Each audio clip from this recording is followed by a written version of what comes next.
This is the Hidden Killers podcast with Tony Brueski, featuring retired FBI Special Agent Jennifer Coffindaffer.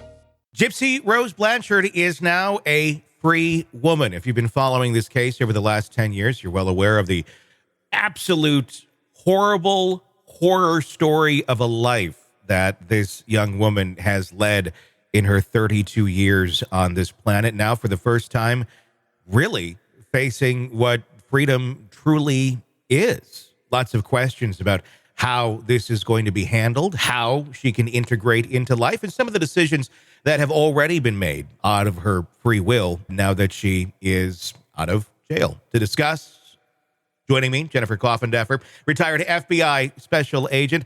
It's a heartbreaking story all around, but as you watch this and you watch some of her new commentary on social media, now finding some stardom there, I don't think any of us are surprised by that.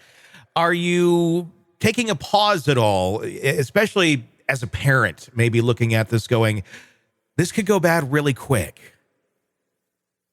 You know, I've really thought a lot about this case. I think as somebody who really advocates for victims, and in this case, it was appalling how she was treated.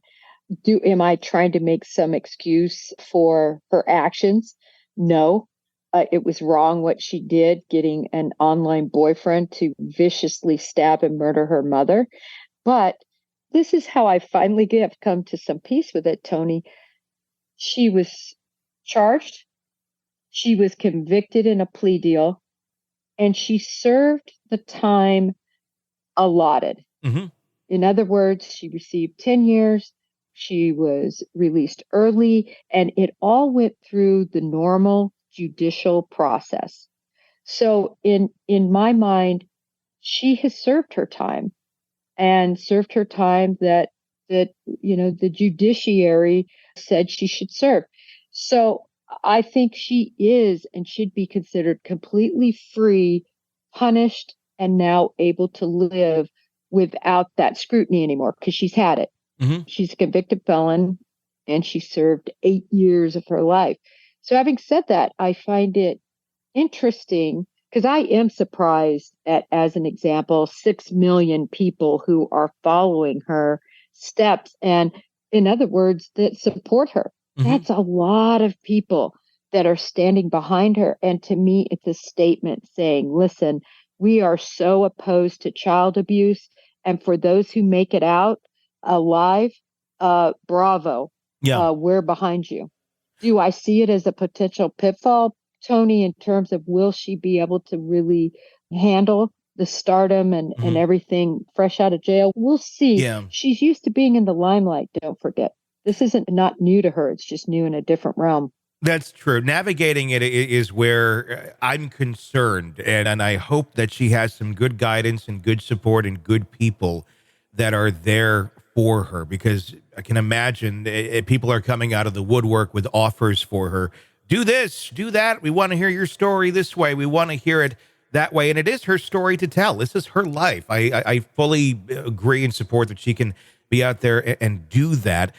Just, does she have the toolbox, I guess, to navigate it correctly without it going awry very fast? I think that's one of the scary things. An interesting point that I thought was made about her character is that the fact she never really tried to play the role of the victim. She's owned this the entire time. She's never went back and said, it wasn't my fault. Like, no, I did this. It was part of it. I admitted to it.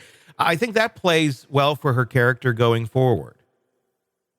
I agree with you. I mean, I think all of us just are so willing to forgive when people raise their hand and they say, mea culpa, I did this. So many people just can never do that. Yeah. Even though they're convicted, the evidence is overwhelming. They always still say, well, it really wasn't me. I was the one manipulated, blah, blah, blah, blah, blah. So she's not doing that. But one thing that has sort of bothered me, and I'm hoping she'll come forward and give an interview to somebody or make this clear. I mean, we are looking at the fact that the person who committed the crime, that I think most of us can agree, likely would have never killed her mom, Yeah. would have never known who her mom was, is serving life without the possibility of parole. And I really do believe that's egregious. I think he should have gotten life with the possibility of parole. And I'm surprised we haven't heard that sort of sense of empathy, or her showing that empathy for what she really manipulated him to do.